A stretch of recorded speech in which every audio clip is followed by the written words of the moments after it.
Aku merasa orang termiskin di dunia yang penuh derita, bermandikan air mata.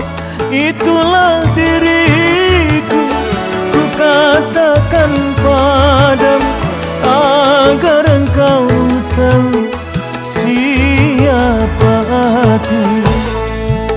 Bukan ku menolakmu untuk mencintaiku, tetapi lihat dulu siapakah diriku.